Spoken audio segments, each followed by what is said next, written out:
എന്തായാലും പറയാം. നീയല്ലേ പറയുന്നത് അതെ, ചാനലിന്റെ പേര്? Helmet Tales. ആ കറക്റ്റ്. കാരണം ഹെൽമെറ്റ് സ്റ്റോറീസ് ഒക്കെ പറഞ്ഞോണ്ടിരിക്കുവായിരുന്നു. ഇത്രയും നാളായിട്ട് ചാനലിന്റെ പേര് പഠിക്കാത്ത. Okay, hi hello, welcome to Helmet Tales. എൻ്റെ പേര് അമർ. എന്റെ പേര് നിതിൻ.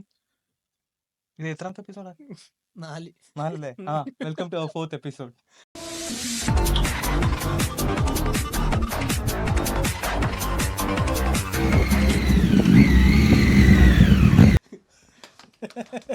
നമ്മളെന്താ സംസാരിക്കുന്നത്? ഇന്നെന്താ ഇന്ന് ഡിലേ ആയിപ്പോയില്ലേ? പലതും പറഞ്ഞു. Short term memory loss. സംഭവങ്ങളെല്ലാം കയ്യിൽ നിന്ന് പോയി. പോയി. അതുകൊണ്ട് ഞാനെല്ലാം മറ്റേ എഴുതി വെച്ചിട്ടുണ്ടായിരുന്നു, എന്താ സംഭവിച്ചതെന്ന് അറിയാം. അതുകൊണ്ട് എനിക്ക് ആകെ ഓർമ്മ ഉള്ളതെന്ന് വെച്ച് കഴിഞ്ഞാൽ, അല്ല, എനിക്ക് ആക്ച്വലി പേടിയാവുന്നത് ഡിലേ എന്ന് പറയുമ്പോഴത്തേക്ക് നമ്മളെ മടി കാരണമാണ് ഡിലേ ആയെന്നാണ് എല്ലാവരും അല്ല ഡയറക്ടർ പറയുന്നത്. അവിടെ നിന്ന് എന്നെ കണ്ണുരുട്ടി പേടിപ്പിക്കുന്നു. ചെറിയ മടിയും പിന്നെ കാലാവസ്ഥയൊക്കെ തണുപ്പായി മാറിയതുകൊണ്ട് ഞങ്ങൾ പതുക്കെ ഡിലേ ആയതാണ്. അതെ അതെ. പിന്നെ നിങ്ങളുടെ നാട്ടിലും ഞാനൊന്ന് ഇന്ത്യ വരെ പോയിരുന്നു, എന്നിട്ട് ഇപ്പൊ തിരിച്ചെത്തിയതേ ഉള്ളൂ. അതുകൊണ്ടാണ് ഡിലേ. പക്ഷെ കുഴപ്പമില്ല, സ്വീറ്റ് സ്പോട്ടിലാണ്. സ്വീറ്റ് സ്പോട്ടിലോ? നിനക്ക് വല്ല ഓർമ്മ ഉണ്ടോ? കുറച്ച് ചെറുതായിട്ടൊക്കെ ഓർമ്മയുണ്ട്. ആദ്യമേ എനിക്കൊരു കാര്യം പറയാനുണ്ട്. Get well soon or hey Martin please. ഇപ്രാവശ്യം ഞാനും മനസ്സിൽ തട്ടി തന്നെ പറയാ, ഗെറ്റ് വെൽ സൂൺ. നമ്മൾ ഈ ആർക്കെങ്കിലും എന്തെങ്കിലും ഇഞ്ചറി ഒക്കെ പറ്റിയതിന് ശേഷം നമ്മൾ ഇരിക്കില്ല, പണ്ടാരെ വീടിലെ കറക്റ്റ് അത്തരം പോയി വീടും. അത് ചെയ്യാൻ പറ്റില്ല. പക്ഷെ ഇത്തവണത്തെ വീഴ്ച ഇച്ചിരി പ്രശ്നമായിരുന്നു. ഈ വർഷം പുള്ളിക്ക് സീന. അതെ അതെ. 3 മാസം എന്തായാലും ഇറങ്ങാൻ പറ്റില്ല. അറിയില്ല ഇനി അങ്ങനെ. ഈ സീസൺ ഇനിയിപ്പോൾ ഇറങ്ങിയിട്ടും ലൈക്ക് വണ്ടി ഓടിച്ച് പരിചയപ്പെടാമെന്നല്ലാതെ ഒന്നും ചെയ്യാൻ പറ്റില്ല ഓൾറെഡി. കാരണം ഖത്തറിൽ ഫസ്റ്റ് ടൈം പുള്ളി ഏപ്രിലിൽ ക്വാളിഫൈ പ്രാക്ടീസിന് ഇറങ്ങിയപ്പം തന്നെ കമൻട്രിയിൽ പറയുന്നുണ്ടായിരുന്നു, he was 5,000 kilometers behind every one. കാരണം അറ്റ് ദാറ്റ് പോയിന്റ് എല്ലാവരും ഓടിച്ച് റേസും ടെസ്റ്റും ക്വാളിഫയിങ് പ്രാക്ടീസും എല്ലാം ചെയ്ത് 5,000 kilometer വണ്ടി ഓടിച്ചു. പുള്ളി അപ്പോഴും ലെസ് ദാൻ 10 kilometers എങ്ങാണ്ട് ഓടിച്ചിട്ടുള്ളൂ. ആക്ച്വലി ലോട്ടറി അടിച്ച ആർക്കാന്നറിയാം, ലോറൻസോ സാൽവഡോറി. ചുളുവിനൊരു സീസൺ കിട്ടി.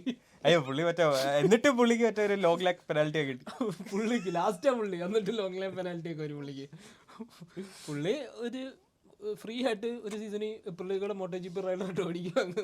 പിന്നെ ഞാൻ വേറൊരു ഡിസിഷൻ എടുത്ത, ഞാൻ മാർക്കസിനെ കുറിച്ച് സംസാരിക്കില്ല. നല്ല അല്ല ഇതിപ്പോ മറ്റേ സംഭവം ആർക്കാ സെക്കൻഡ്. പിന്നെ പുള്ളിയുടെ കാര്യം നോക്കിക്കോളൂ, നമ്മളെ പുള്ളിയെ കുറിച്ച് പറയേണ്ട ആവശ്യമൊന്നുമില്ല. പുള്ളി അന്ന് പറഞ്ഞ പോലെ തന്നെ പുള്ളിയാണ് പുള്ളിയുടെ ഏറ്റവും വലിയ ശത്രു. പുള്ളി വീണില്ലെങ്കിൽ പുള്ളി ഫസ്റ്റാ. ആ ഒരു സ്കീമാണിപ്പോ. അല്ല പുള്ളി ആ ഖത്തർ റേസിന് മുന്നേ പറഞ്ഞതെന്ന് വെച്ച് കഴിഞ്ഞാൽ, ഖത്തറിലും കൂടെ പുള്ളി ജയിച്ചു കഴിഞ്ഞാൽ സംതിങ് സ്പെഷ്യൽ ഈസ് ഹാപ്പനിങ്. അപ്പം at this point it's pretty much given. And ഞാനിത് എവിടെ വായിച്ച ലൈക്ക് ആ റേസിൻ്റെ ഇത് കഴിഞ്ഞിട്ട് ഞാനിങ്ങനെ ഏതോ ഒരു ഫോറത്തിൽ വായിച്ചത്. ലൈക്ക് ഒറിജിനൽ ശരിക്കും അത് സംഭവിച്ചോ പറഞ്ഞു തന്നെ, we have the king and we have the Prince എന്നാണ് ടർഡോസി പറഞ്ഞിരിക്കുന്നത്. ആശാൻ വീഴുവാണെങ്കിൽ ആ വഴി ചുളുവിന് മീൻസ് കയറി പോവാന്നുള്ളൊരു സ്കീം. അങ്ങനെയൊന്നുമില്ല. പെക്കോ ആക്ച്വലി കഴിഞ്ഞ റേസിൽ ഒരു ചെറിയ തിരിച്ചുവരവ് നടത്തിയതാണല്ലോ. അലക്സ് മാർക്കസിനെ ഓവർടേക്ക് ചെയ്ത നല്ല ഓവർടേക്ക് ആയിരുന്നു പുള്ളിയുടെ. പുള്ളി ഭയങ്കര കാൽക്കുലേറ്റ് ചെയ്തതാണ്.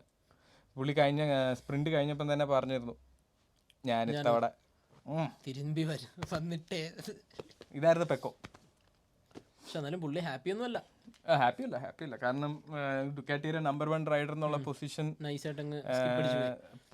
കയ്യിന് പൊക്കോണ്ടിരിക്കുക. പറയാതെ തന്നെ പോയി.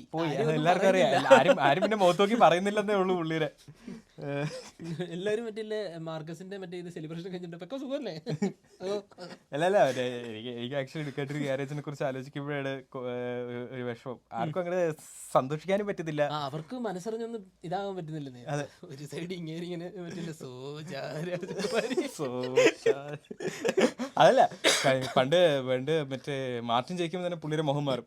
ഇപ്പൊ മാർക്കസ് ജയിക്കുമ്പോഴത്തേക്ക് പുള്ളിക്കാണെങ്കിൽ ഓരോ സീസണിലും ഓരോന്നാണല്ലോ ഈശ്വര. പക്ഷെ കാര്യമൊന്നുമില്ല, പുള്ളി back to back 2 time champion ആണ്. അതിന് പുള്ളിക്ക് ക്രെഡിറ്റ് വേർ ഇറ്റ്സ് ഡ്യൂ ആണ്. മോട്ടോ ജിപി ആണ്, എന്ത് വേണേലും സംഭവിക്കാം. അതെ, ഒരു ക്രാഷിൽ ചാമ്പ്യൻഷിപ്പ് മാറാവുന്നേ ഉള്ളൂ. അങ്ങനെ വരണമെന്നല്ല, എനിത്തിങ് ഈസ് പോസിബിൾ എന്ന് പറഞ്ഞ പോലെ. ക്രാഷ് ചെയ്ത് ജയിക്കുന്നത് നമ്മള് റേസ് ചെയ്ത്, അതാണ് സംഭവം. അതെ. പിന്നെ നമ്മുടെ ഏറ്റവും ഞെട്ടിച്ച പെർഫോമൻസ് വിനൽസ്. KTM ഇത്രയും കഴിവുണ്ടെന്ന് KTM എന്നാ മനസ്സിലായി, അന്നാണ് അവർക്ക് മനസ്സിലാന്നേ. ഞങ്ങളുടെ വണ്ടിയല്ലേ പോകുന്ന ഫ്രണ്ട്, എന്നാ പൊളിയായിരുന്നു. അല്ല ആക്ച്വലി മറ്റേ പുള്ളിക്ക് റെക്കോർഡാണ് വിനൽസിന്. 4 ഡിഫറെൻറ്റ് മാനുഫാക്ചറേഴ്സിന് കൂടെ റേസ് ചെയ്തിട്ട് 4 ഡിഫറെൻറ്റ് മാനുഫാക്ചറേഴ്സ് ആയിട്ട് റേസ് ചെയ്ത് പോഡിയം കയറുന്നതിൽ ബാക്കി 3 വിന്നുണ്ട്. ഇതിലും കൂടെ വിന്നുണ്ടായിരുന്നെങ്കിൽ ആക്ച്വലി പുള്ളി ഫസ്റ്റ് വന്നതാണ്. ഒരു പോയിന്റ് ഫസ്റ്റ് വന്നിട്ട് പിന്നെ പോയതാ. ബട്ട് അതിന് റേസ് കഴിഞ്ഞ സമയത്ത് അവൻ പറയുന്നുണ്ടായിരുന്നു ലൈക്ക് ഒരു പോയിന്റ് അവൻ തന്നെ വിചാരിച്ചു അവന് ഫസ്റ്റ് പോകാൻ പറ്റും, ബട്ട് പിന്നെ ഓവറായിട്ട് പുഷ് ചെയ്യുക. ആ വണ്ടി കണ്ടാ അറിയാം, കോർണറിലൊന്നും അത് തിരിയുന്നില്ല, കാരണം നല്ല രീതിക്ക്. ജാക്ക് മില്ലർ വന്നിട്ട് അതിന്റെ ചാറ്ററിന്റെ പ്രശ്നം പറഞ്ഞാണ്, പിന്നെ നമ്മൾ സ്ലോ മോഷൻ ക്യാമറ കണ്ടാണ്, അത് അവർക്ക് ഇതുവരെയായിട്ടും ചെയ്യാൻ പറ്റുന്നില്ല. ഇതുവരെ മാറിയിട്ടില്ല. അത് അത് മൈൻഡ് ചെയ്യാതെ ഓടിച്ചാൽ മാത്രമേ അതിനി നടക്കത്തുള്ളൂ KTM-ൽ. വിനൽസ് പക്ഷേ അൺഫോർച്ചുനേറ്റ്ലി ടയർ പ്രഷർ ഇഷ്യൂ കാരണം അതൊരു 14 സെക്കൻഡ് ബാക്കിൽ പോയി അങ്ങനെയാണ്. പക്ഷെ at the end of the day അതിലത് കാര്യമില്ല, പുള്ളി അടിപൊളിയായിട്ട് റേസ് ചെയ്തു. ടെക്നിക്കൽ ജാർഗൻസ് റൂൾസ് ഒക്കെ കീപ്പ് ഇറ്റ് എസൈഡ്. പുള്ളി അന്ന് ആക്ച്വൽ നമ്മൾ ശരിക്കുള്ള വിനൽസിനെ കണ്ടു. സത്യം, ഇടയ്ക്കിടയ്ക്ക് വരൂ, പക്ഷെ വരും എപ്പോഴെങ്കിലും ഇടയ്ക്കൊരു ഇത് വന്നിട്ട് റൗണ്ട് വന്നിട്ട് പൊളിക്കും. അതെ അതെ, എന്നിട്ട് പിന്നെ പുള്ളി അതെന്ത് സംഭവം എനിക്ക് മനസ്സിലാവുന്നില്ല. പുള്ളി കുറച്ച് മറ്റേ ഇതായിട്ടുള്ള അല്ലേ, അൺസ്റ്റേബിൾ ആണ്, ഇൻകൺസിസ്റ്റന്റ്. അൺസ്റ്റേബിൾ അല്ല, അൺസ്റ്റേബിൾ ശശി പറയാൻ പറ്റുമോ സക്കീർ ഭായിക്ക്? പക്ഷെ അവൾക്ക് പറ്റും. എനിക്ക് പഠിപ്പിച്ചത് എന്നെ മറ്റേ ഒരു ദിവസം രാത്രി ഫുള്ള് ഇരുന്ന് പഠിപ്പിച്ചത്. അതാണ് വിനേൽസിന്റെ അവസ്ഥ. പക്ഷെ നല്ല പെർഫോമൻസ് ആയിരുന്നു ആ റേസ്, ആക്ച്വലി എൻജോയബിൾ ആയത് ആ ഒരു പെർഫോമൻസ് ആയിരുന്നു. പിന്നെ അലക്സ് മാർക്കസിന്റെ കുറച്ച് ഇതൊക്കെ ഉണ്ടായിരുന്നു. അലക്സ് മാർക്കസ് ലൈക്ക് സെക്കൻഡ് പ്ലേസിന് അടുത്ത ആർക്കാ തേർഡ് എന്ന് പറഞ്ഞ് അടക്കമായിരുന്നു പുള്ളി. അലക്സ് മാർക്കസിന്റെ മീൻസ് മെയിൻ റേസിനകത്ത് ഫുൾ ഇടിയായിരുന്നു. ആദ്യമേ മാർക്കസിന്റെ ഇട്ടിടിച്ചു.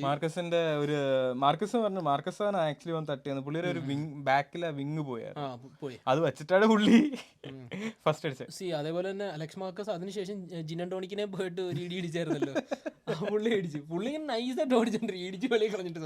സോറി പുള്ളിക്കത് ഇഷ്ടം. ഇതുപോലൊരു വണ്ടി നീ ഓടിച്ചിട്ടുണ്ടോടാ? ആ ഇടിയിൽ ഫ്രണ്ടിൽ ഒരു വിങ് പോയി, പിന്നെ ഒറ്റ സൈഡിലായിരുന്നു. അത് വെച്ചിട്ട് പുള്ളി പക്ഷെ നന്നായിട്ട് പെർഫോം ചെയ്ത്. ബ്ലഡ് നൈസ് ആയിരുന്നു. പിന്നെ വേറൊരു സംഭവം ഉണ്ടായിരുന്നു, പഴയ ഫാബിയോനെ നമുക്കൊന്ന് കാണാൻ പറ്റി, ഒരു ഗ്ലിംസ് ഇടയ്ക്ക് വരും പോവും. പക്ഷെ അത് പുള്ളി പറഞ്ഞിട്ട് കാര്യമൊന്നുമില്ല. യമഹ ക്വാളിഫയിങ് പുള്ളി കിടിലമായിരുന്നു, കിടിലം ടൈം. യമഹ ആക്ച്വലി ലൈക്ക് തിരിച്ച് വരുന്നതിൻ്റെ ചെറിയൊരു സിഗ്നൽ പോലെ ഉണ്ടായിരുന്നു അത്. പക്ഷേ ഒന്നുമില്ല, പുള്ളി തേർഡ് ഫിനിഷ് ചെയ്തു, തേർഡ് ക്വാളിഫൈ ചെയ്ത് 5th ഫിനിഷ് ചെയ്തു. അതൊന്നും ചെയ്യാൻ പറ്റില്ല.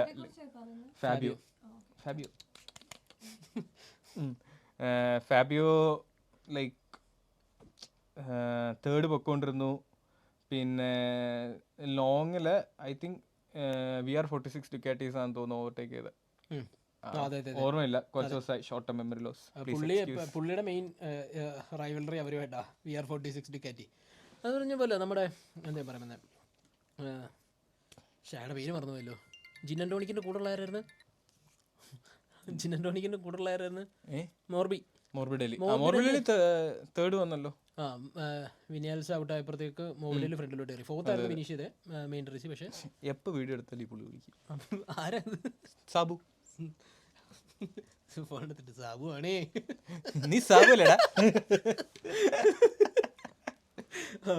അപ്പോ മോർബിഡലി ആക്ച്വലി കൺസിസ്റ്റന്റ് ചാമ്പ്യൻഷിപ്പ്. അത് മറ്റേ സംഭവം ഇത്തവണ പെർഫോം ചെയ്തില്ലെങ്കിൽ നിന്നെ പുറത്താക്കുന്നു ആശ പറഞ്ഞിട്ടുണ്ട്. ആശാൻ റോസി ഇങ്ങനെ വന്ന് നിൽക്കും സൈഡിലൊക്കെ വന്നിട്ട്.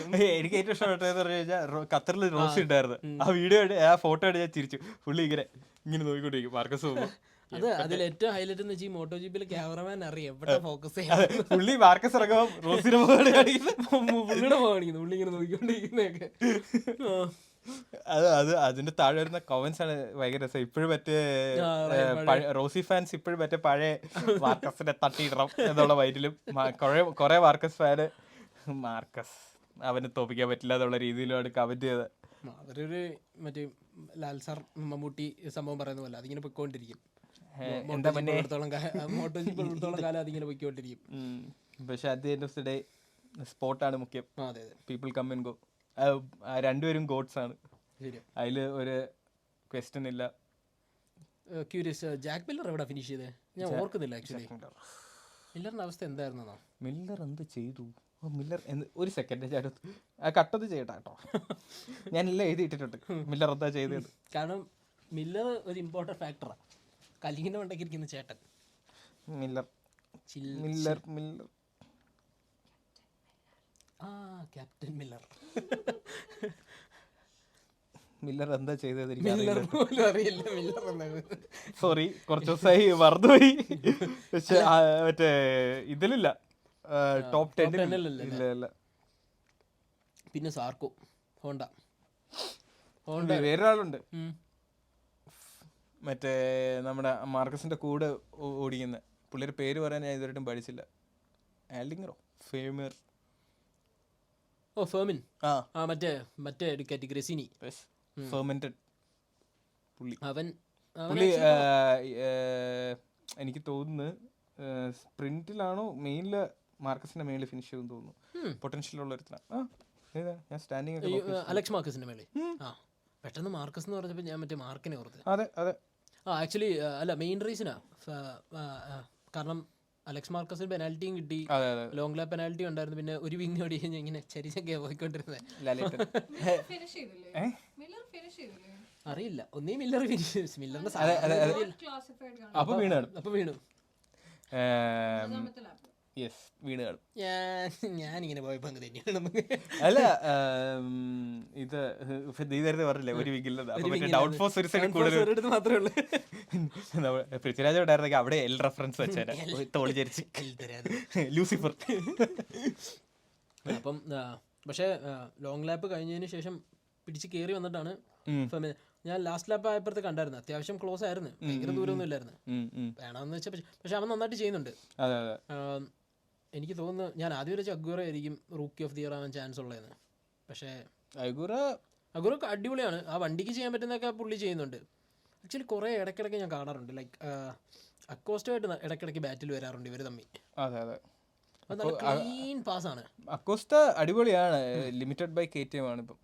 ശരിയാണ്. പിന്നെ അടുത്ത റേസിന് ഒരു സംഭവം ഉണ്ട്, അലീഷ സ്പ്രാർഗോ, ആശ വരുത്. ആശാൻ മറ്റേ ഇത് ഇറങ്ങുന്നുണ്ട്, വൈൽഡ് കാർഡ്. ഖത്തറില് സാർക്കോ കിട്ടില്ലായിരുന്നു. സാർക്കോ കിട്ടില്ല. സാർക്കോ മെയിൻ റേസിനകത്ത് ഫിഫ്ത്ത് ഫിനിഷ് ചെയ്ത്. രണ്ട് ആക്ച്വലി ഹോണ്ട ഉണ്ടായിരുന്നു ടോപ്പ് 10-നകത്ത്. എനിക്കൊന്ന് 10 ലൂക്കമാരിനെ ആയിരുന്നു. അപ്പം ഹോണ്ട ആക്ച്വലി യമഹേനെക്കാട്ടിലും നല്ലൊരു കംബാക്ക് നടത്തുന്നുണ്ട്. പക്ഷേ നോക്കാം, Yamaha actually V4 engine test ചെയ്ത് അതിന്റെ വീഡിയോ പുറത്തു വന്നു. ഞാൻ ആക്ച്വലി അതാ പറയാൻ വന്നത്. അപ്പൊ എനിക്ക് ആലോചിക്കാം, ഒരു വർഷത്തേക്ക് വേണ്ടി ഒരു V4 ഇറക്കുമോ? അറിയില്ല, അത്ര ഹോട്ടായെന്ന് തോന്നുന്നു കേട്ടോ. കാശ് പോയാലും പൈസ പോട്ടെ, പ്രതാപം വരട്ടെ, അതാ സെറ്റപ്പ്. പൈസയൊക്കെ പോട്ടെ, ജയിക്കണം എങ്ങനെയെങ്കിലും ഏതെങ്കിലും ഒരു സ്ട്രൈറ്റ് ലൈനിൽ ഒരു ഡുക്കാറ്റിനെ ഓവർടേക്കണം. അതാണ് ഇപ്പൊ വേറെ അത്യാവശ്യം. നല്ല പ്രഷർ കൊടുക്കുന്നുണ്ടായിരിക്കും ഫാബിയോ ഒക്കെ. ഒന്ന് ആലോചിച്ച് നോക്കിയല്ലേ. ഫാബിയോനെ പിടിച്ച് നിർത്തിയിരിക്കുന്നത് തന്നെ 12 മില്യൺ കൊടുത്തിട്ടാണ്. 12 മില്യനും വണ്ടി സെറ്റ് ആവുമെന്ന് സമ്മതിച്ചിട്ടുണ്ട്. മറ്റേ ഇത് അസത്യം. അല്ല, ഇവിടെ ഒരു പുള്ളിയുണ്ട്, പുള്ളിനെ ഒരിക്കൽ മീറ്റ് ചെയ്തപ്പം പുള്ളി യമഹ ഓസ്ട്രേലിയക്ക് വേണ്ടി വർക്ക് ചെയ്യുന്നത്. ഓക്കെ. അപ്പം ഓസ്ട്രേലിയയിൽ റേസ് വരുമ്പോഴത്തേക്കും പുള്ളിയൊക്കെയാണ് അവിടുത്തെ യമഹയുടെ കാര്യങ്ങളെല്ലാം ചെയ്തു കൊടുക്കുക, ലൈക്ക് അവരുടെ അക്കോമഡേഷനും കാര്യങ്ങളെല്ലാം. അപ്പം പുള്ളിക്ക് ടീമിൻ്റെ ആക്സസ് ഒക്കെ ചിലപ്പം കിട്ടും ചില സമയത്ത്. അപ്പം ഈ ഫാബിയോൻ ആയിട്ടുള്ള ഏതോ ഒരു മീറ്റിങ്ങിൽ പുള്ളി ഉണ്ടായിരുന്നു. അത് ഫാബിയോ ചാമ്പ്യൻഷിപ്പ് കഴിഞ്ഞിട്ട് ജയിച്ച വർഷം കഴിഞ്ഞിട്ടുള്ള വർഷം. അപ്പം പുള്ളി ഭയങ്കര ഫ്രസ്ട്രേറ്റഡ് ആയിരുന്നു, കാരണം ഒന്നും ചെയ്യാൻ പറ്റില്ല, പുള്ളി എങ്ങനെ ഓടിച്ചിട്ടും ഒന്നും ചെയ്യാനില്ല. അപ്പം പുള്ളി ഫാബിയോ ഒക്കെ ഭയങ്കര ദേഷ്യത്തിലായിരുന്നു ആ സമയത്ത്. ഭയങ്കര മീറ്റിംഗ്സ് എല്ലാം ഭയങ്കര ടെൻസ് സ്ട്രെസ്ഫുൾ മീറ്റിംഗ്സ് ആയിരുന്നു എന്നാണ് പുള്ളി പറയുന്നത്. അതും പ്രത്യേകിച്ച് ചാമ്പ്യൻഷിപ്പ് കിട്ടിയതിന്റെ അടുത്ത വർഷം. ഒന്നാമത് ആ ഒരു എക്സ്പെക്ടേഷൻ ഉണ്ടല്ലോ നന്നായിട്ട് ചെയ്യാൻ പറ്റും. അങ്ങനെ അവര് പിന്നെ വേറെ ആയിരുന്നു എടുത്തു പറയാനായിട്ട് കുറെ പേര് 2-3 പേര് കാണും, പക്ഷെ അത് മറന്നുപോയി കാണും. ഇപ്പം നമ്മൾ ഈ വീഡിയോ ട്രാവലിംഗ് കാര്യങ്ങളൊക്കെ ആയിട്ട് ഇപ്പം ജെറ്റ് ലാഗ്ഡ് ആണ്. കുറച്ച് ഡിലേ ആയി. ഞാൻ എഴുതി ഇട്ടിട്ടുണ്ടായിരുന്നു. എന്നാലും ഇത് ആക്ച്വലി കുറച്ച് ചെറിയ വീഡിയോ ആയിരിക്കും. ആ കാരണം പ്രത്യേകിച്ച് പറയണമെങ്കിൽ ആക്ച്വലി മാർക്കസും എനിക്കൊന്നും മാവറിക്കിനെ പറ്റിയാണ് പിന്നെ ഹൈലൈറ്റ് ഓഫ് ദ റേസ്. പിന്നെ ഓർഗയുടെ കാര്യമാണ്. പിന്നെ ഹോറയുടെ കാര്യം. പുള്ളിക്ക് ഏപ്രിലിയ സ്പെഷ്യൽ ഫ്ലൈറ്റ് അറേഞ്ച് ചെയ്യുക. കാരണം ട്രാവൽ ചെയ്യാൻ പറ്റില്ല, യൂറോപ്പിലോട്ട് കൊണ്ടുപോകണം. കാരണം 11 ഫ്രാക്ചേഴ്സ് റിബ് കേജിൽ. മറ്റേ ആ സാധനത്തിൻ്റെ പേര് എന്തായിരുന്നു? യെസ്, ആ സാധനം. ലങ്സ് പഞ്ചറായി. അപ്പോൾ ഈ എയർ ബാഗ് കൊണ്ട് കാര്യമില്ലെന്നാണ് ഈ മറ്റേ എയർ ബാഗ് സൂട്ട് കൊണ്ട് 300-350 പോകുമ്പോഴത്തെ അത് വേറെ പ്രശ്നമുണ്ട്. പുള്ളിയും ആ സമയത്ത് ഫാബിയോ ജിനന്റോണിക്കോ ആയിരുന്നു എന്ന് തോന്നുന്നു. അതെ അതെ, അവൻ മാർട്ടിനെ ഇടിച്ചു. ഓ, അതായിരിക്കും കൂടുതൽ ചെറുതായിട്ട് തട്ടിയ പോലെ തോന്നിയിരുന്നു. നമ്മളെന്തായാലും എത്ര ഉണ്ടെങ്കിലും സ്റ്റിൽ എക്സ്പോസ് റൈറ്റ്. അപ്പം ജീവനോടെ ഉള്ളതാണ് ഏറ്റവും വലിയ കാര്യം. 300, 350, 200, 250 പോയി വീഴുന്നതിനെ കുറിച്ച് ആലോചിച്ചോക്കെ. അതെ ശരിയാ, കേപ്പബിൾ ആണ് സൂട്ട്. അല്ലെങ്കിൽ പുള്ളി ഇപ്പോഴും നടക്കുന്നുണ്ട്, സംസാരിക്കുന്നുണ്ട്, വ്ലോഗ് ചെയ്യുന്നുണ്ട്. പുള്ളി വ്ലോഗ് സ്റ്റാർട്ട് ചെയ്തു. മൈ സെക്കൻഡ് വ്ലോഗ് എന്നൊക്കെ പറഞ്ഞു.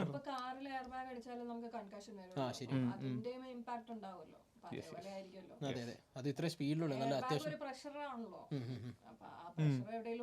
ശരിയാ. അത് പോയിന്റാണ്.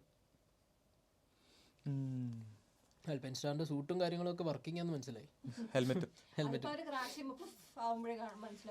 അല്ല, നല്ല വിഷയം, നല്ല ഫാസ്റ്റ് കോർണർ ആയിരുന്നു. അപ്പം കോർണറിൽ നല്ല ഫാസ്റ്റ് ആയിട്ട് വന്ന് എനിക്ക് എന്തായിരുന്നു പുള്ളി ഇതിന്റെ മേളിൽ കയറിയോ? റിപ്പിൾ സ്ട്രിപ്പിന്റെ മണ്ടയ്ക്ക് കൂടി ഇങ്ങനെ ടിക് ടിക് ടിക് ഇടിച്ചിടിച്ച് പോകുന്നുണ്ടായിരുന്നു. റിപ്പിൾ സ്ട്രിപ്പ് അറിയില്ല. റിപ്പിൾ നല്ലല്ലേ? അല്ല, റിപ്പിൾ വേറെ. റിപ്പിൾ ഇങ്ങനെ പോകുന്നതിനാ. ഓ, മറ്റേ പേരെന്തപ്പോ? എങ്ങനെയുണ്ട്? അത് മറ്റേ സ്നേക്ക് അല്ലേ? അല്ല, വേവ്സ്. മറ്റേ സ്കൂളിലൊക്കെ പണ്ട് പരിപാടി കേട്ടില്ല, താഴെ കിടന്ന്. ഞാൻ ഈയിടയ്ക്ക് ട്രൈ ചെയ്ത് നോക്കിയായിരുന്നു ഒരു വർഷം മുന്നേ. നടു നല്ല വേന ഉണ്ടാവും. അത്ര വയസ്സൊന്നുമല്ല. പിന്നെന്താ പിന്നെ പറയാനായിട്ട്? പിന്നെ അഗ്ഗൂറോട് ഞാൻ മുന്നേ പറഞ്ഞ പാസസ് ഭയങ്കര ക്ലീൻ ആയിട്ടാണ്. ക്ലീൻ പാസസ്, പുള്ളി ഭയങ്കര കാൽക്കുലേറ്റഡ് ആയിട്ടാണ് പാസ് ചെയ്യുന്നത്. എനിക്ക് തോന്നുന്നു ഈ അഗ്ഗൂറോയും കറക്റ്റ് കമ്പാരിസൺ ഒന്നുമല്ല, ബാനിയയില്ലേ, അവരൊക്കെ കുറച്ചുകൂടെ ചിന്തിച്ചോടിക്കുന്ന റൈഡേഴ്സ് ആണ്. കറക്റ്റ് ഓപ്പർച്യൂണിറ്റി നോക്കി പ്രെഡിക്റ്റ് ചെയ്ത് ഫുൾ കാൽക്കുലേറ്റഡ് ആയിട്ടുള്ള. മാർക്കസ് ഇതിന്റെ രണ്ടിന്റെ ഇടയിലാണ്. കോമ്പിനേഷൻ ഓഫ് നല്ല സ്കില്ലും ഉണ്ട്, എന്നാൽ കാൽക്കുലേഷനും ചെയ്യും. ചിന്തിക്കാനുള്ള കഴിവില്ല. അല്ല, ചിന്തിക്കാനുള്ള കഴിവുണ്ട്. ചിന്തിക്കാനുള്ള കഴിവില്ലാത്ത ഒരാളെ ഞാൻ പറയാം, ക്ലൂ തരാം. ജയിലാ സ്റ്റാർട്ട് ചെയ്യുന്നത്. അങ്ങനെയൊന്നും പറയാനില്ല. എനിക്കറിയാം. ഞാൻ ഉദ്ദേശിച്ചത് ആ ചെയ്യാം കലിങ്ങിനെ ഉണ്ടെങ്കിൽ. നീ എന്താ പാവം മാർട്ടിൻ വേൾഡ് ചാമ്പ്യൻ ആണോ? പറഞ്ഞപ്പോഴാ ആലോചിച്ചേ. എന്തൊരു അല്ല, നിങ്ങൾ ആലോചിച്ചോ, ഈ ജാക്ക് മില്ലറിന് മറ്റേ എന്തെങ്കിലുമൊക്കെ പറ്റുന്ന പണ്ട് ഡുക്കാറ്റുള്ള സമയത്ത് ഈ പിറ്റിലെ വീഡിയോ കാണിക്കും. ലൈക്ക് പുള്ളി ക്രാഷ് ആയിട്ടൊക്കെ പുള്ളി ഇവിടെ വെച്ച് നീ തലയൊക്കെ ചോദിച്ചിട്ട് അവര് പറയുമ്പോ സോറി ഗായ്സ്. അല്ല, മറ്റേ പുള്ളി പറയും എന്താ സംഭവിക്കുന്നതെന്ന് എനിക്ക് അറിഞ്ഞൂടാ. കാര്യം മറ്റേ KTM ബൈക്കിനെ കുറിച്ച് ചോദിച്ചത് എന്താ അതൊന്നും എന്നെ കൊണ്ട് പറ്റില്ല. പക്ഷെ പുള്ളി കിഡിലർ റൈഡറാണ്. ഓഫ് റോഡിൽ പുള്ളിനെ പിടിക്കാൻ കിട്ടില്ലെന്ന് പറയാം. പുള്ളി ഓസ്ട്രേലിയയിലെ ഏതോ ഓഫ് റോഡ് ചാമ്പ്യൻഷിപ്സിനൊക്കെ ഇടയ്ക്ക് വരും. ഓഫ് സീസൺ ടൈമിൽ പ്രാക്ടീസ് ഒക്കെ ചെയ്യാനായിട്ട്. അത് പുള്ളി മറ്റേ ട്രാക്കിന്റെ വെളിയിലൊക്കെ പോകുമ്പോൾ കിട്ടും പെർഫോമൻസ്. ഇങ്ങനെ പോകുന്ന ട്രാക്ക് മാറി വെളിയിൽ കൂടെ ഒക്കെ. പക്ഷേ പുള്ളി എനിക്ക് തോന്നിയിട്ടൊരു പ്ലാനൊന്നും ഇല്ല. ടയറൊക്കെ പോട്ടെ. ഇപ്പൊ ആരെങ്കിലും ഇങ്ങനെ നമ്മളെ കോമ്പറ്റീഷൻ നമ്മുടെ ഫ്രണ്ടിലോട്ട് കയറത്തില്ലേ, അങ്ങനെ അന്നാ കാണിച്ചു അവിടെ നിൽക്കണം. എന്നിട്ട് പോകും. എന്നിട്ട് ലാസ്റ്റ് ആകുമ്പോഴത്തേക്ക് ടയറൊക്കെ തീർന്ന് ടയർ പോയി. അപ്പോഴേ പറഞ്ഞതാ ടയർ മാനേജ്മെന്റിൽ അധിക്ഷേപിച്ചൊരു മെസ്സേജ് കൂടെ അയച്ചാൽ മതി. ഒന്നും കൂടെ അധിക്ഷേപിക്കാം നമുക്ക്. പുള്ളി വീണ്ടും തനിക്ക് റബ്ബറിലായാലും വിഷമോ ഇത്ര ഊറ്റി തീർക്കും. മനുഷ്യനായ ഇത്ര ആക്രാന്താൻ പാടില്ല. മാർക്കസിനെ കുറിച്ച് പറയണ്ട എന്ന് വിചാരിച്ചാലും പറയാതിരിക്കാൻ പറ്റില്ല. മാർക്കസ് ഇതേപോലെ പോയി കഴിഞ്ഞാൽ ഇപ്പോഴും വേൾഡ് ചാമ്പ്യനായി. അടുത്ത വട്ടം ആവാൻ ചാൻസ് ഉണ്ട്. നല്ലപോലെ ഈ ഒരു ഫോമിലാണ്. ഇഞ്ചുറി ഒന്നും പറ്റില്ല. അടുത്ത വട്ടം മിക്കവാറും പോകും. പുള്ളിക്ക് ആ ഡുക്കാറ്റി സെറ്റായി സിങ്കായി അവർ രണ്ടും. ഇപ്രാവശ്യത്തെ റേസ് സ്റ്റാൻഡിങ് എന്താ? മാർക്കസ് ഫസ്റ്റ് അതും ഖത്തറിലാണെങ്കിൽ മാർക്കസ് അത്ര വലിയ സ്ട്രോങ് ഒന്നും അല്ല, പണ്ട് ഒരിക്കലും അതാണ് മാർക്കസ് റേസിന് മുന്നേ പറഞ്ഞ ഖത്തറിൽ ഞാൻ ജയിച്ച something special is gonna happen. അടുത്തത് സ്പാനിഷ് GP ആണ്, ഹോം ട്രാക്ക്. അടുത്ത സെക്കൻഡ് ആരാ? Second pekoe. പെക്കോ കയറിയില്ലേ കഴിഞ്ഞ റേസ് കഴിഞ്ഞപ്പോഴത്തേക്ക്. അലക്സ് മാർക്കസ് കുറച്ച് പുറകെ പോയായിരുന്നല്ലോ. പിന്നെ മോർബിഡല്ലേ തേർഡ്? അലക്സ് മാർക്കസ് എന്ന് തോന്നുന്നു. അല്ല, കാരണം സെക്കൻഡ് വിനൽസ് ആയിരുന്നു. അല്ലല്ല ചേച്ചി ഉദ്ദേശിച്ച ഓവറോൾ സ്റ്റാൻഡിങ്ങാ? അല്ലല്ല, റേസ് സ്റ്റാൻഡിങ് ആണോ? Race standing first Marquez, second Bagnaia, third Morbidelli, fourth ആരാ? ഫോർത്ത് ഫിഫ്ത്ത് സാക്കോയാ? അതെനിക്കറിയാം, ഞാൻ അത് മറക്കത്തില്ല. പുള്ളി അല്ല, അത് പ്രൊമോട്ടഡ് ആയല്ലോ. ഫോർത്ത് ആയി സാർക്കോ, ബിക്കോസ് മിനൽസ് താഴെ പോയി. എല്ലാം മറന്നുപോയി. ടയറിന് കാറ്റ് കുറഞ്ഞു. ടയറിന് കാറ്റ് കൂടിയല്ലേ? ഓ കൂടിയതല്ലേ? എന്തോ ടയർ പ്രഷർ ഞാൻ എന്തോ 14 സെക്കൻഡ്. അത് മാറ്റൊന്നുമില്ല. Marcus, Alex second, third pekoe. അതങ്ങനെ തന്നെ നിൽക്കും. എനിക്ക് അലക്സ് മാർക്കസൻ ഞാൻ വിചാരിച്ചു ഓർഹെ മാർട്ടിൻ വന്ന് ഇച്ചിരി കൂടെ ഇൻട്രസ്റ്റിംഗ് ആക്കുമെന്ന് വിചാരിച്ചു. ഓർഹെ പക്ഷേ സത്യം പറയട്ടെ, ഓർഹെ ആക്ച്വലി റേസിന് മുന്നേ പറഞ്ഞെന്ന് വെച്ച് കഴിഞ്ഞാൽ ഈ വീക്കെൻഡ് 2 റേസും ഫിനിഷ് ചെയ്യാൻ പറ്റിയാൽ തന്നെ ഞാൻ ജയിച്ചതിന് തുല്യമായിട്ട് എനിക്ക് തോന്നുന്നത്. തോറ്റു, ഫിനിഷ് ചെയ്യുന്നില്ല. അല്ല അങ്ങനെ പറയാ. അല്ല അങ്ങനല്ല, സ്പ്രിന്റ് കംപ്ലീറ്റ് ചെയ്തു. 12 ഒന്നും ചെയ്യാനില്ല, കാരണം ഓൾറെഡി പുള്ളി എത്രയോ പെയിൻ കില്ലർ ടാബ്ലറ്റ്സ് എടുത്തിട്ടാണ് റേസ് ചെയ്തത്. അതൊരു കയ്യൊക്കെ വയ്യായിരുന്നു. പെയിൻ കില്ലർ അല്ലേ ഇല്ലായിരിക്കും. അല്ല ഡോപ്പ് ചെയ്ത് നല്ല ശരിയാ. മേ ബി അവർക്ക് റെക്കമെൻഡഡ് വേറെ പെയിൻ കില്ലേഴ്സ് വല്ലതും കാണും. എല്ലാരും എടുക്കുന്ന പെയിൻ കില്ലേഴ്സ് ചിലപ്പോൾ പ്രോബ്ലം ലിമിറ്റ് വല്ലതും കാണുമായിരിക്കും. അതെ, ഒരു 20 പൊടിച്ച് വെള്ളത്തിനകത്ത് ചേർത്തൊക്കെ കഴിക്കും. അതല്ലേ ഞാൻ പറയുന്നത്. പേസും ഭയങ്കര മോശമായിരുന്നു. വെച്ചാൽ 17 കടന്ന് നമ്പർ 1 17 പോകുന്നതാണ്. നല്ല വിഷമം ഉണ്ടായിരുന്നു നമ്പർ 1 വെച്ചിട്ട് പുള്ളിക്കും. പക്ഷെ ആക്ച്വലി മാർക്കസ് പുള്ളിന്റെ അടുത്ത് പറഞ്ഞാണ് ടേക്ക് ഇറ്റ് സ്ലോ. കാരണം മാർക്കസിന് അയാള് ഈ സെയിം ഇതിൽ പോയിട്ട് തിരിച്ചു വന്നതാണ്. പുള്ളി ഓൾറെഡി പറഞ്ഞു ടേക്ക് ഇറ്റ് സ്ലോ. പക്ഷെ പുള്ളി ആക്ച്വലി സ്ലോ ആയിട്ട് തന്നെ എടുത്തിരുന്നത്. അത്യാവശ്യം പുള്ളിയുടെ പേസ് ഒന്നും പുറത്തെടുത്തില്ല. എടുക്കാൻ പറ്റില്ല, പെയിൻ ആണ് നല്ല. അത് പ്രത്യേകിച്ച് ലെഫ്റ്റ് സൈഡിലോട്ട് പോകുമ്പോൾ കൈ ഭയങ്കര സ്റ്റിഫായിരുന്നു. പണ്ടിങ്ങനെ കെട്ടെന്നൊക്കെ പോന്നെ എത്തുന്നുണ്ട് താഴെ വരെ, പക്ഷെ എന്നാലും ഈ കൈയൊക്കെ ഭയങ്കര മൂവ്മെന്റ് ഒക്കെ സ്റ്റിഫായിരുന്നു. അത് ഇടയ്ക്കിടയ്ക്ക് ക്യാമറ കാണിക്കുന്നുണ്ടായിരുന്നു അവര്. എന്ത് ചെയ്യാൻ, ഇനി നമുക്ക് ഇനി വീണ്ടും 3 മാസം. Let's hope he comes back soon. 3 മാസം മിനിമം. ഇനി ഈ സീസൺ അങ്ങ് ഇത് മാറ്റുമോ? എന്താ പുള്ളി ചെയ്യുന്നില്ല, ഫുള്ള് റെസ്റ്റ് എടുക്കുമെന്നെല്ലാം പറയോ? അറിയില്ല, പറയാം. പുള്ളി റെസ്റ്റ് എടുക്കുവാണെങ്കിൽ എടുക്കാം. കാരണം വന്നിട്ട് ഇപ്പൊ റേസിന്റെ ഇടയിൽ പോയി ബൈക്ക് ടെസ്റ്റ് ചെയ്യാനേ പറ്റുള്ളൂ. May be like towards the end of the year 1-2 race actual race ആയിട്ട് പുള്ളിക്ക് ഓടിക്കാം. അതുവരെ ടെസ്റ്റിംഗ് മാത്രമേ നടക്കൂ. അതെ അതെ, അല്ല ഒന്നും ചെയ്യാൻ പറ്റില്ല. കാരണം പുള്ളി ഇപ്പം എനിക്കൊന്ന് ട്രൈ ചെയ്തത് മറ്റേ 6 ഡേറ്റ വെച്ചിട്ടായിരുന്നു. സാൽവഡോറിയുടെ ആയിരുന്നു. സാൽവഡോറിയുടെ എന്തോ ഡേറ്റ വെച്ചിട്ടാന്ന് തോന്നുന്നു. 6 കറക്റ്റ് അറിയില്ല. പക്ഷെ കാരണം പുള്ളിക്ക് റെഫറൻസ് ഒന്നും ഇല്ലല്ലോ, ഫസ്റ്റ് ടൈമാണ് വരുന്നത്. നല്ല ബെച്ചക്കിയുടെ ആയിരുന്നു തോന്നുന്നു. രണ്ടുപേരും അവരുടെ ഡേറ്റ വെച്ചിട്ട്. സാൽവഡോരി പ്രത്യേകിച്ച് പുറകിലായതുകൊണ്ട് ഡേറ്റ കൊണ്ട് കാര്യമൊന്നും ഇല്ലല്ലോ. അല്ല സംഭവം ശരി, അയാൾ ഭയങ്കര ഫാസ്റ്റാ. പക്ഷെ പറയാലോ, നമുക്ക് പറയുമ്പോ എന്താണേലും പറയല്ലോ, അയാളൊക്കെ നല്ല കഴിവുള്ള ആളാ. നമുക്കൊരു സുഖം. അതെ, നിനക്ക് കുടുംബശ്രീയിലെല്ലാം ചേർന്നൂടെ? അതത്രേ ഉള്ളു. ഇതൊരു കോമ്പറ്റീഷൻ ആയിട്ട് എടുക്കുവാൻ തോന്നുന്നു. മികലോതി വരെ എന്തേ പോയോ? എനിക്കറിയില്ല, അയാൾ പണ്ട് ക്രാഷ് ആയതാ, പിന്നെ കണ്ടേ ഇല്ല. ഇപ്പൊ എനിക്ക് അയാൾക്ക് ആരായിരുന്നു ഇറങ്ങുന്നത്? അവന്റെ പേര് ഞാൻ മറന്നുപോയി. Augusto Fernandez. പുള്ളി ഇത് തന്നെ വീഴുക ആണോ? ഞാൻ വിചാരിച്ചു പുള്ളി മറ്റേ ഗ്യാസിന്ന് മാറി ഇതിലോട്ട് വരുമ്പോ എന്തെങ്കിലും. കഴിഞ്ഞ റേസ് കണ്ട എനിക്ക് ഇപ്പോഴും ഓർമ്മയുണ്ട്. ഞാൻ ഇവിടെ ഇല്ലായിരുന്നല്ലോ. അപ്പൊ 2 ആഴ്ചത്തേക്കാണല്ലോ ഞാൻ പോയത്. Full jet lag. റേസിന്റെ ഇടയിൽ മറ്റേ ഇങ്ങനെ കണ്ണൊക്കെ ഇങ്ങനെ അടഞ്ഞു. മറ്റേ അച്ഛാ മറ്റേ എന്തായിരുന്നു മറ്റേ അരശുപൂട്ടിലപ്പ കുട്ടൽ എന്തോ പറയുന്നത്? എന്താ അശോകൻ, തൈപ്പറമ്പിൽ അശോകൻ ചെസ് ബോർഡിന് മുന്നിൽ ഇരുന്ന് ഉറങ്ങാറില്ല. അതുപോലെ ഞാൻ കണ്ടിട്ടുണ്ട്. ഉറങ്ങാം. അവിടെ എത്ര മണിയായിരുന്നു റേസ്? രാത്രിക്കൊക്കെ കേട്ടോ, 10 മണിയോ 12 മണിയോ കേട്ടോ. പക്ഷെ 10 മണി വരെയൊക്കെ ഞായിരുന്നു. പക്ഷെ ജെറ്റ് ലാഗ് കാരണം ഫുള്ള് കാണാൻ പറ്റിയില്ല. ഇവിടെ വന്നപ്പോഴും ജെറ്റ് ലാഗ്. പിന്നെ അത്രേ ഉള്ളൂ. ഇനി അടുത്ത റേസും നോക്കാം. സ്പെയിനിൽ മാർക്കസിന്റെ വീട്ടിലാ ഉച്ചക്ക് ഫുഡൊക്കെ അവിടെ വെച്ചിട്ടാണ് ട്രാക്കിന് പഠിക്കുന്നത്. ആക്ച്വലി ഹോർഹയുടെയും ഇതാണ് ഹോം. കുറെ പേരുടെ ഹോമാ ഹോം. അതാ അതെ, പകുതി പേരുടെ ഹോം അപ്പുറത്തുണ്ട് ഇറ്റലിയില്. 10 റൈഡറോ, ഞാൻ കറക്റ്റ് എനിക്ക് ഓർമ്മയില്ല, ഞാൻ എവിടെ കേട്ടോ. 10 പേര് സ്പെയിനിൽ നിന്ന്, 7 പേര് ഇറ്റലിയിൽ നിന്നും, അങ്ങനെ എന്താ. ബാക്കി 1-2 പേര് നമ്മുടെ മില്ലറുണ്ട്, ഓസി ബോയ്. പിന്നെ ഫുള്ള് ഉണ്ട് ചന്ദ്ര, സോംകിത് ചന്ദ്ര. അവന് നല്ല LCR ഹോണ്ട കാണാറില്ല, എവിടെ ഉണ്ട് പുറയിലവിടെ. ഫിനിഷ് ഒക്കെ ചെയ്യും. ഇവര് തമ്മിലുള്ള ഗ്യാപ്പൊക്കെ 1 സെക്കൻഡ് 2 സെക്കൻഡ് 3 സെക്കൻഡ് ഒക്കെയാണ് ഇവ ഇങ്ങനെ പറയുന്നത്. ക്വാളിഫൈങ്. പക്ഷെ മെയിൻ റേസ് വരുമ്പോൾ ഫ്രീ ആയിട്ടൊന്നുമല്ലല്ലോ, കാശ് കൊടുത്തിട്ട് അവന്മാർക്ക് ഓടിക്കുന്നത്. നന്നായിട്ട് പണിയെടുക്കുന്നത്. നമ്മളെ പോലെ കാശ് അങ്ങോട്ട് എടുത്തല്ലേ ഓടിക്കുന്നത്, അവർ കാശ് ഇങ്ങോട്ട് കിട്ടുന്നുണ്ട്.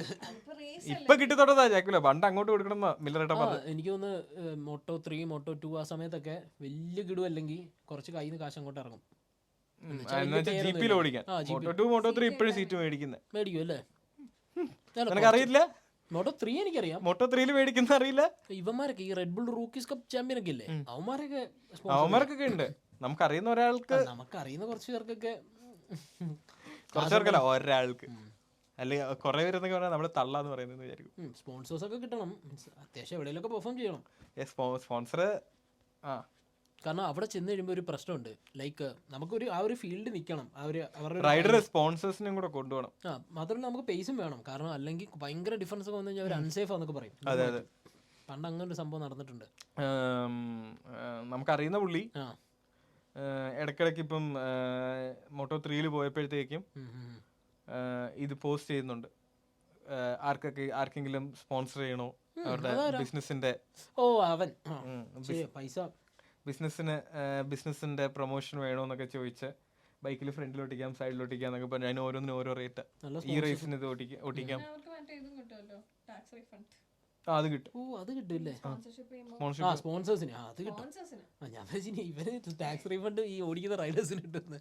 അത് കൂടെ കിട്ടുന്നതൊക്കെ ഇപ്പൊ ഹാർട്ട് അറ്റാക്ക് വന്ന് ചത്തേനെ അസൂയ മൂത്ത് ഇന്ന് വീട്ടിൽ വിളിച്ചിട്ട് അച്ചാ എന്തായാലും ഇത്രയായി ടാക്സ് റീഫണ്ട് ഒക്കെ കിട്ടുന്ന പറയുന്നത്. നിന്നെ ഉണ്ടാക്കിയ റീഫണ്ട് ഇറങ്ങുന്നു ബാങ്കിൽ നിന്ന് ലോണെങ്കിലും എടുത്തും. അങ്ങനെ നമ്മുടെ ട്രാക്ക് എന്താ? 26-ാം തീയതി ഇന്റർനാഷണൽ ഉണ്ട്. 26 ഇന്റർനാഷണൽ അല്ല, നാഷണലാ. അപ്പൊ ഇന്റർനാഷണൽ ഈ മാസം 26-ാം തീയതി സാധാരണ ഇന്റർനാഷണൽ അത് ചെയ്യുന്നുണ്ടോ?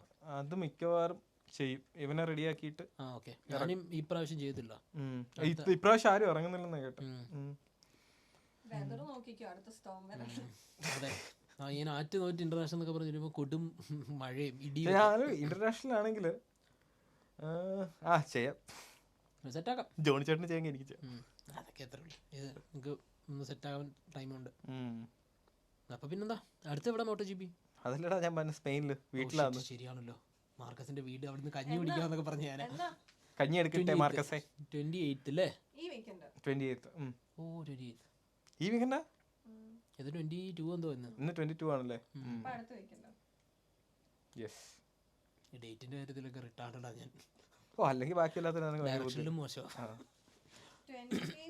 ഡയറക്ഷൻ മാത്രമല്ല, പോയ സ്ഥലങ്ങൾ. 26-27 ആണല്ലേ? 28 ആണ് റേസ്. മൺഡേ അവിടുത്തെ ടൈം വെച്ചിട്ട്. അപ്പൊ 20th മൺഡേ അവിടെ ഇവിടെ എല്ലാം മൺഡേ അല്ലേടാ? ശരിയാണല്ലോ. ഇല്ല, ഞാൻ ഇപ്പൊ പറഞ്ഞുതരാം. 20th Monday